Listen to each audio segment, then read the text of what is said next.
It is. I am coming through today, August the 15th. Maybe there's more light on this sun. Um, I got another narcissistic story time. I'm so glad I'm finally able to tell these stories. So let me tell you. Okay, so this one is about a time where my cousin farted in public and we were almost called. The police was about to come, basically. Okay, so during this time, I was in college.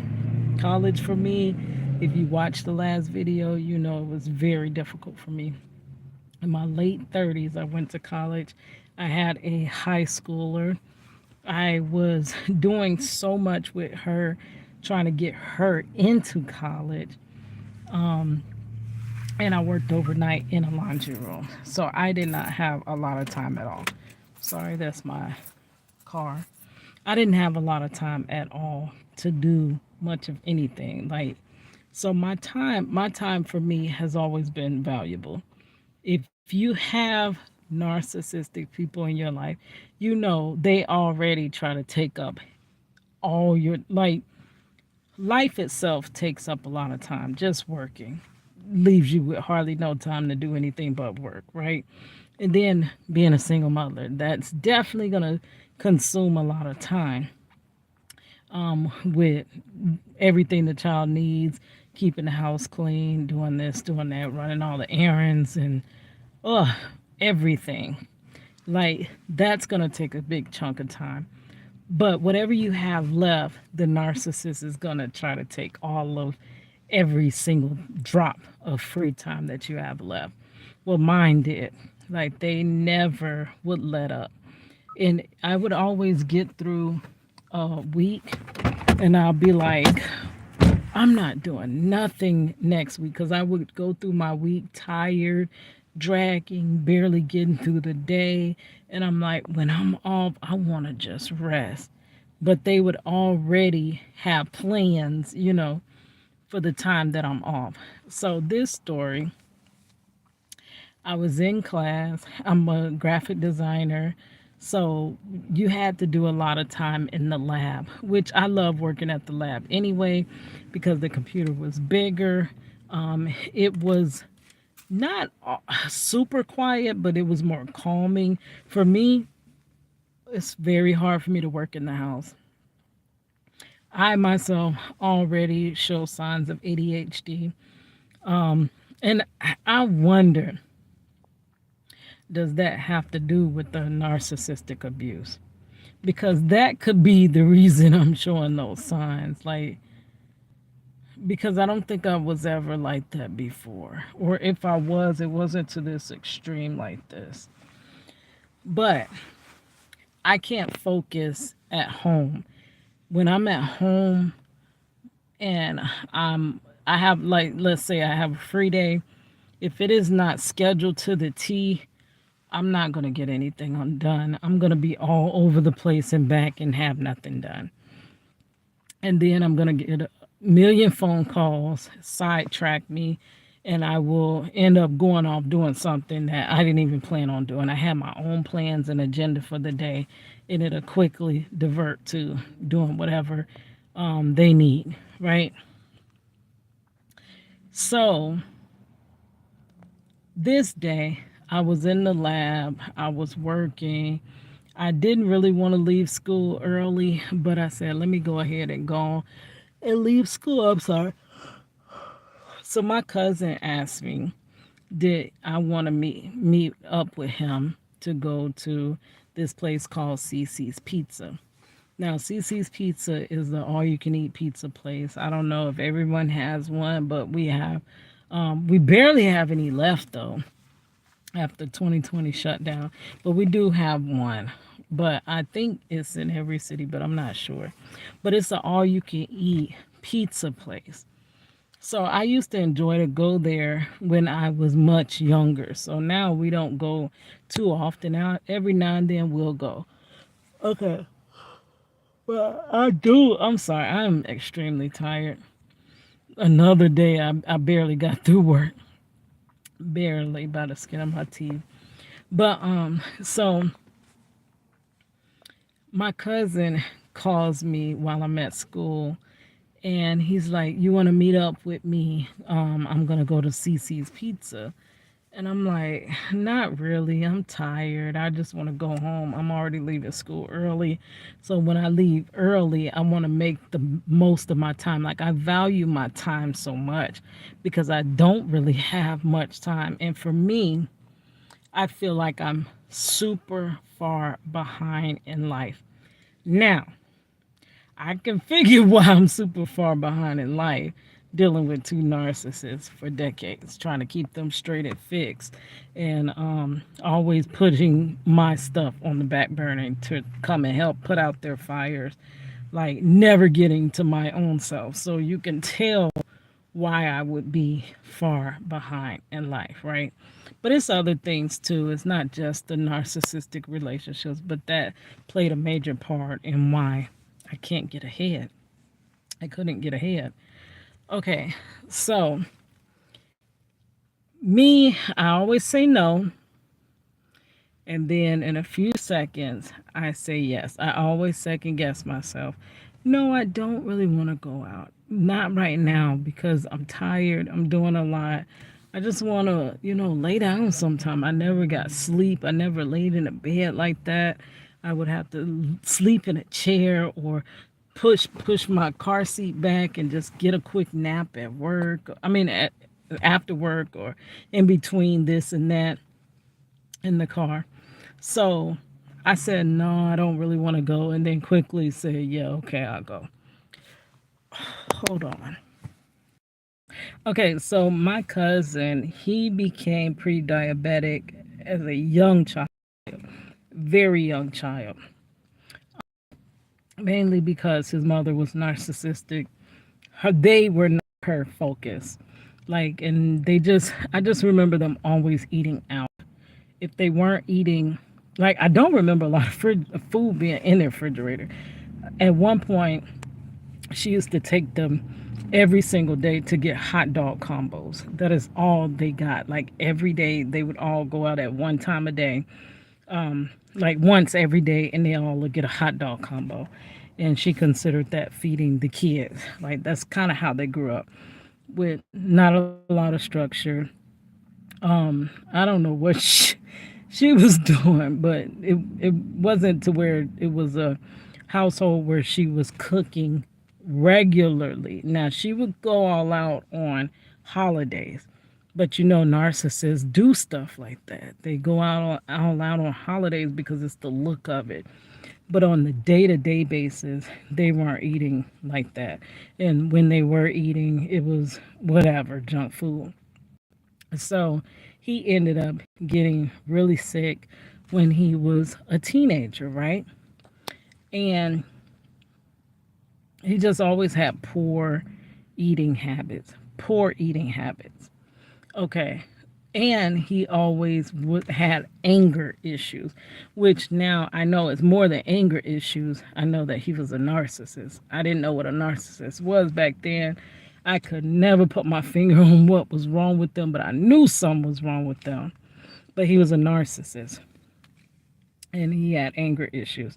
Like, literally, you can't say anything, and y'all know the story I told where he was banging on the table at the restaurant because I said I'm big bone and because I disagreed with what he said. So he's he said it was anger issues, right?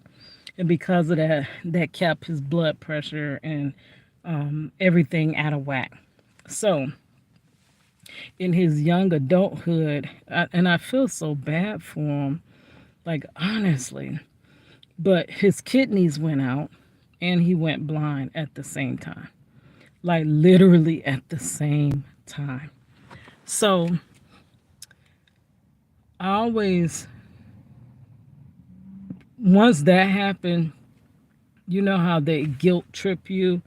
You don't even need a guilt trip. You're gonna feel bad for the person because he's in his 30s and he's going through this.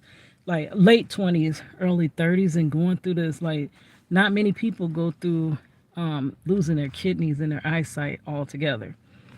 But when you severely mistreat your body, that's the consequences of what happens, right?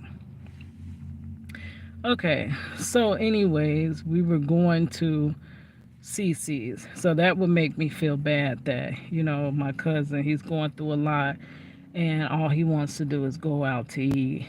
I might as well go and eat with him, right? So after I said no, I turned around and said yes.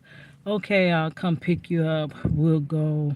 And then I got to go home. I got to work on my projects. I got to do this. I got to get ready for work, stuff like that. So I pick him up. We go. Now, a lot of times, this cousin was cool. Now, you never could trust him.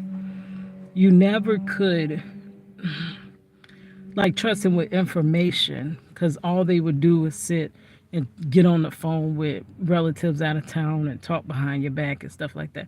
So you couldn't really physically trust him, but we had a lot of good times. Like, he would laugh. He's very funny, very funny. We would hang out, stuff like that. Just as long as we don't conflict, as long as I don't disagree with him, we're fine, right? But the moment I have my own opinion, we're not. It's quickly escalated. So we did have a lot of good times, right? When I wasn't always just constantly doing for them. Or even when I was doing for them, a lot of times I still enjoyed, their company and things like that. And I just had to, that was the price I paid for having company, I guess. So we go, we make our plate. Um, so I had to be his human guide, right?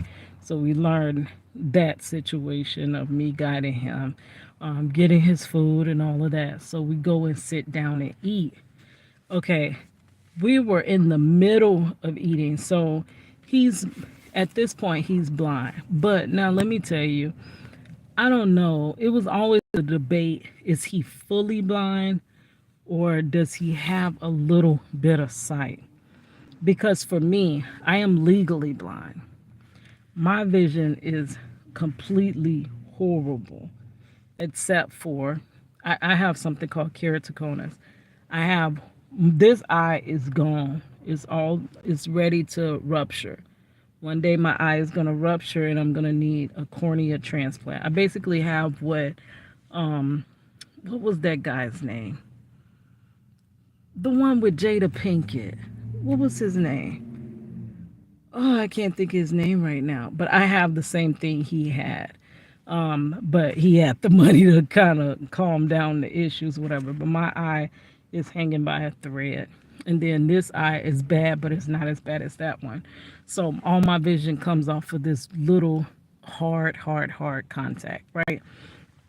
But for years, while I was raising my daughter, I had no vision like that. I didn't see black, but I did see like swirls of light and colors, and like it was so much going on. It just looked at cloudy. It's like looking underwater in a pool and then having so many rings of light everywhere to where it was just so crazy. It was very hard to get around. But I did the best I could and I used what little vision I had left, and your other senses start to get a little stronger, and I made it. So I would always ask him, how much vision do you have? Right? But I believe he had a little bit of vision, but he wanted everyone to think he had no vision, because it was many times I caught him and I'm like, I know how in the world, ain't no way you blind if you were able to do that. But he would say, oh no, they taught me that in school. Now, but they didn't teach you that. Let me tell you, it's one time we went to Portillo's here in Florida. We're from Chicago. So we were so excited when we found that there was a Portillo's in Tampa, which Tampa is a couple hours from us in Orlando, right? So we went by the Portillo's And I don't know why, but he was ready to go to the car. And I was like, you gotta just wait because I gotta wait on. Like when he was the type, when he's ready to go, everybody just needs to go. Now, if I wanted to, and it didn't matter where we were, if I wanted to stay, enjoy myself, he's ready to go, we need to go. But if he wanted to stay and I wanted to go, I would just have to stay. You already know how the narcissistic relationship goes. Like, you don't get the same benefits out the relationship that they get. You get no benefits and they get everything, right? So he was ready to go to the car. And I'm like, well, how you going to go to the car? And you can't even see to get to the car. Like, no, just hold on. So he gets my keys and he goes to the car. I don't know how he found this car though, because he's fully blind, remember.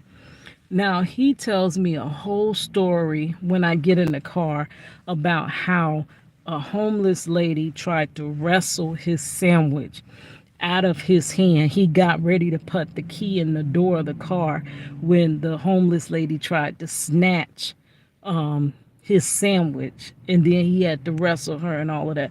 And I'm like, well, how you did all that blind? Like, literally, how you even know it was a lady? How you know she was homeless? Like, how you know all these different things, and you can't see? But we never got to the bottom of whether he could see or not. I low key in my heart believe he got a little bit of vision, but we'll never know because you will not get the truth from him, right? Unless you sat down with him at the doctor's office and you heard the doctor say, that's most likely the only time you're going to get 100% truth. But I do believe he has a little bit of vision. Okay, so we're eating, and he's like, oh, I gotta go to the bathroom. I really gotta go to the bathroom now. And I said, okay, just give me a moment. Let me finish this plate because you get a new plate to go up to the you get a new plate to go up to the bar or whatever each time. So I'm like, I might as well just finish this one and then get a new plate when we come back. So I'm finishing my last piece of pizza, and he ends up farting. He farts. He's up, and then he said it was. He thought it was silent because he just started giggling like that, and I was like, "What did you just farted?" I said, "Hold on, just a moment." He was like, "Well, I'm sure I had to, you know, I couldn't wait." So not knowing, well,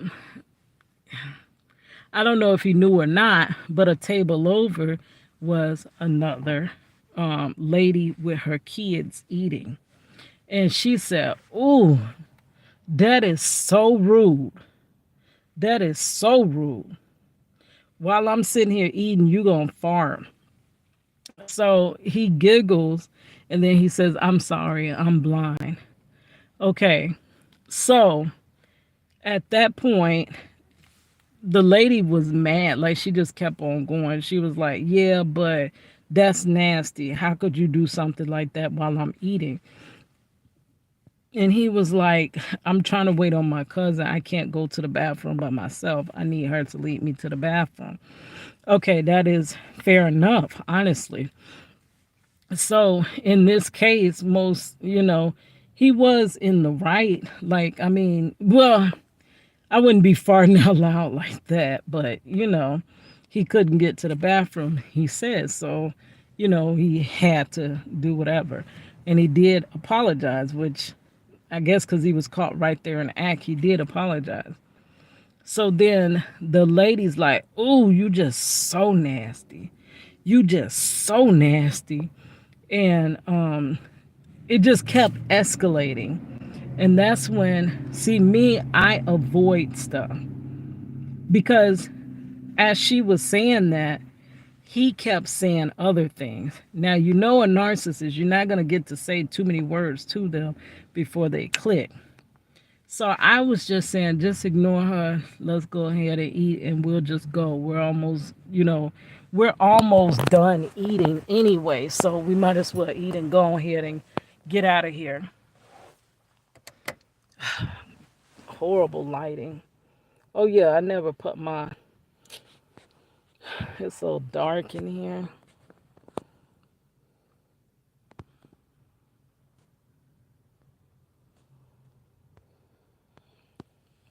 Okay, that gives me a little light. Even turning on the light in your car, I don't know why it's like that.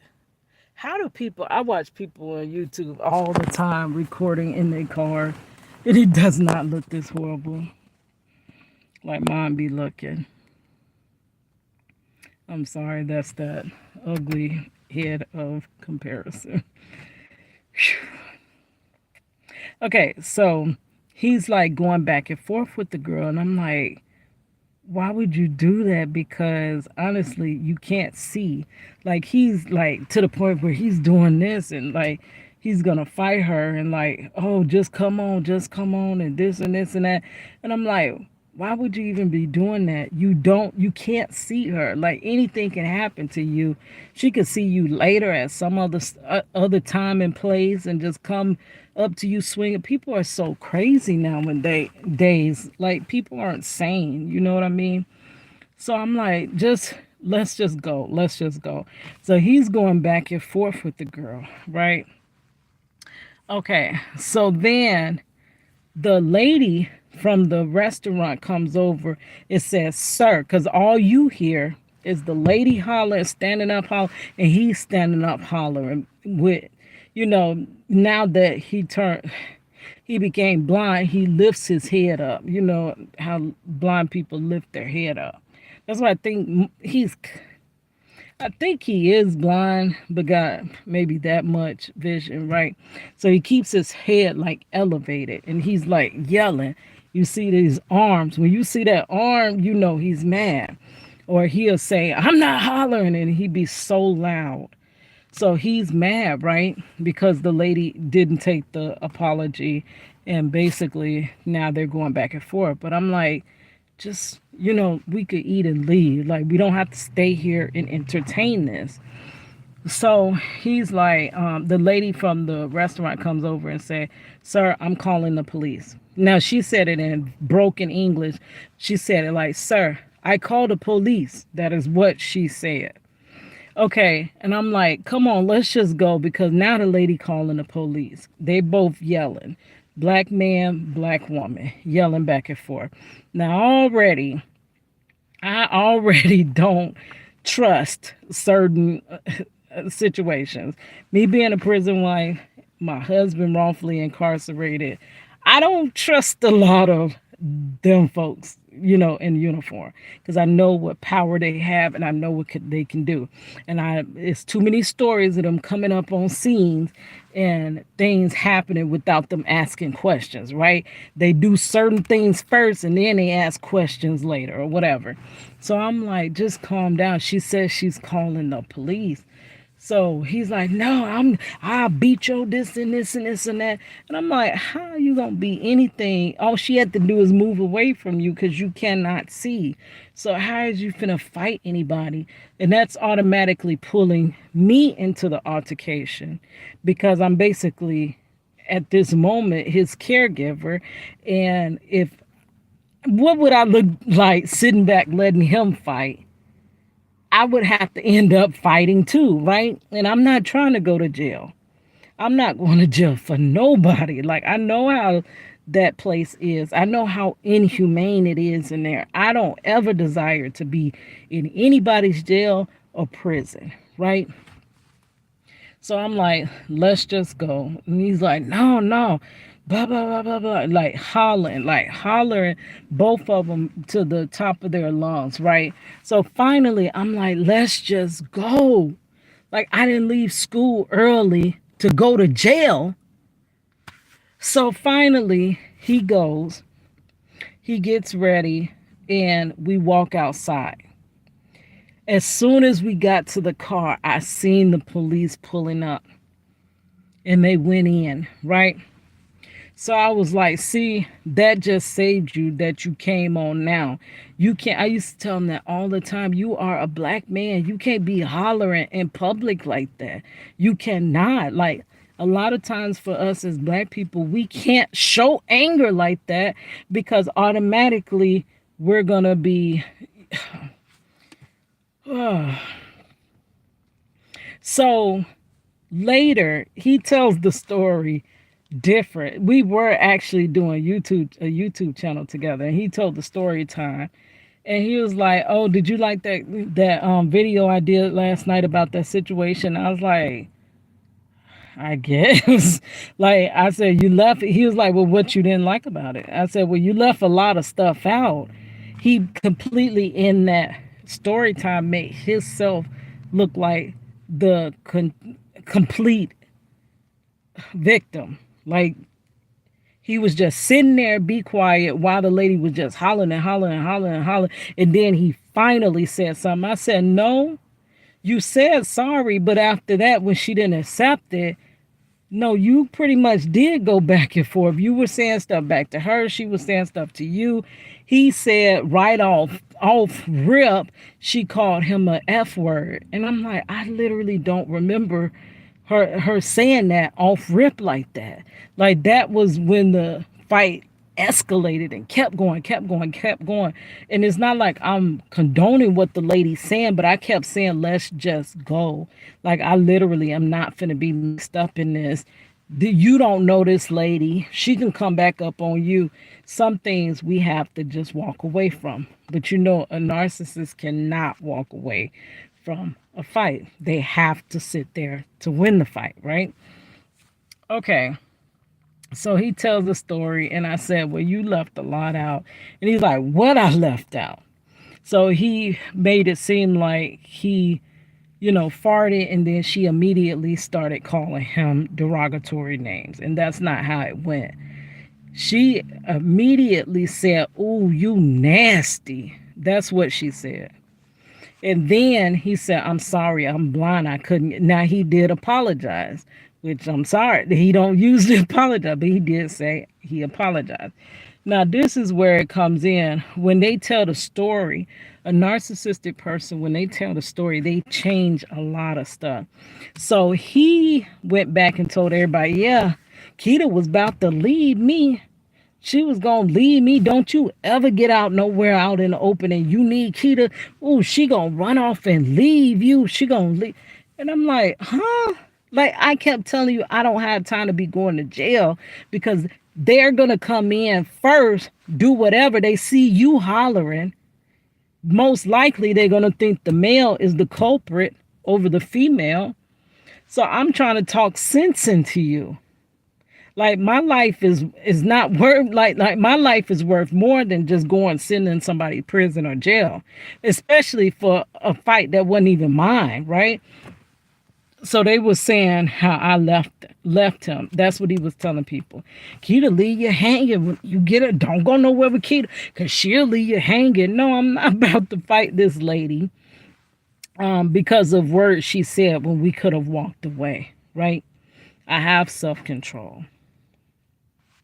Okay, so hold on. There was one more part I was finna tell you.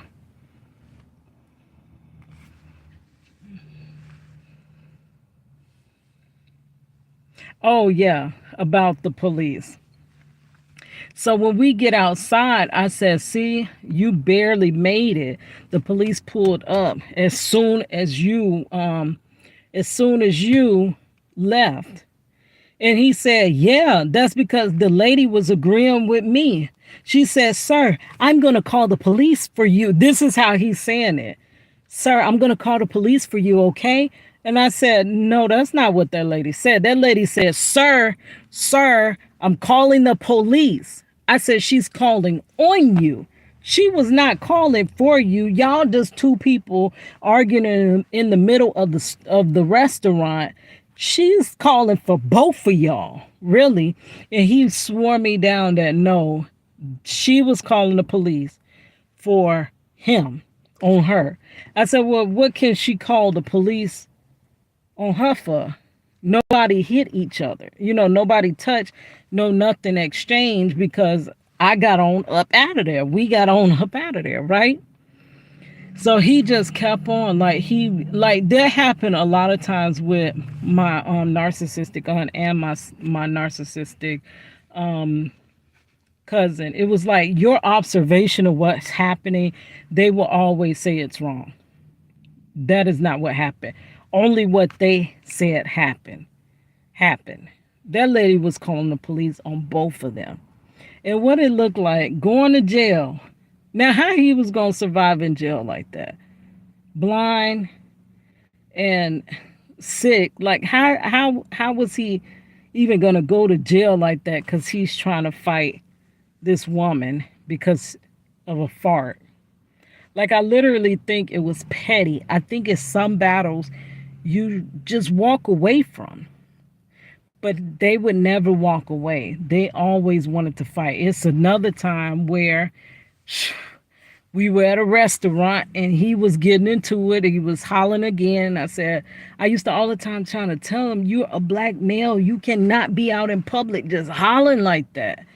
And I called his mother to try to calm him down.